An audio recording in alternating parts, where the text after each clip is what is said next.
what kind of rites of passage can I do with my daughters? Or is that my wife's job? The sons I have, ideas that feel natural, but the girl I'm struggling with. Yeah, I've thought a lot about this. I don't think that it needs to be different for your daughter. I've been toying around with the idea that maybe it's more important for your daughter. I'll give you an example. Martial arts. I spent some time with a good friend in Costa Rica over the past week and a half. I think he's 6'5". He's a very imposing, intimidating figure. And we were talking about safety as he travels. But he said something interesting. He said, people don't mess with me. He's 6'5". He's a fun-loving, happy, friendly jokester. But if I'm trying to victimize somebody, I'm not going to mess with a guy that's 6'5". You're skipping that guy. Right. Like I'm going to go to the next guy or maybe even the woman, right? Yeah. Not the guy at all. Because I'm looking for the path of least resistance. I'm looking for the easy target. Well, women are easier targets than men.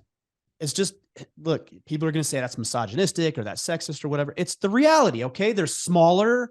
They're easier to handle if needs be. I think generally, I know this might get me into some trouble. Women generally tend to be a little bit more naive than men do generally. They're more loving. They're less skeptical. Yeah, right. Totally. So I think if you're talking about martial arts, for example, it might be more important that a woman learn, or your daughter in this case, learns that than a man. I'm not saying man shouldn't. I'm saying it might be more important that she does than your son does.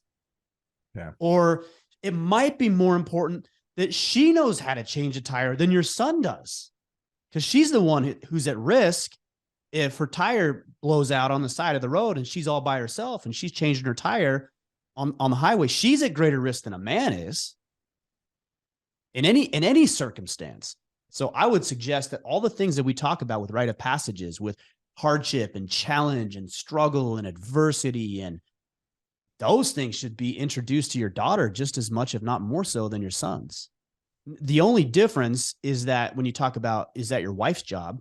No, it's not her job to offer rites of passages, because women don't offer hardship in that relationship. That's not their role. That's the man's role. It's your job to introduce hardship and struggle and toil. Think about it on a small micro level. When your daughter's learning to ride her bike, she's 4, 5, 6 years old. She's learning to ride her bike and she falls. What does the mom do? Runs over. Oh, sweetie. Oh, are you okay? Oh, let me brush off the dirt. Let me get the rocks out of it. Let me kiss your boo-boo. Let me get you a Band-Aid. And that's the mom's job. That's not wrong, by the way. It's a nurturing, loving approach to concern for her well-being. The man says, hey, dust it off. I know it hurts. I know it's a little bloody. Just wipe it off, get the gravel out of there, and put your helmet back on right, and, get back on the bike and encourage her to push past the fear and the pain. And that's the man's job. So it's the man's job to offer the rites of passages because it offers hardship. It's your wife's job to make sure that she turns into a fine young woman, a beautiful, lovely woman. She's supposed to be teaching her femininity. She's supposed to teach her how to nurture and how to nourish and how to support and how to love. That's your wife's job. And your job is to offer the hardship and the fortitude to get through those challenges.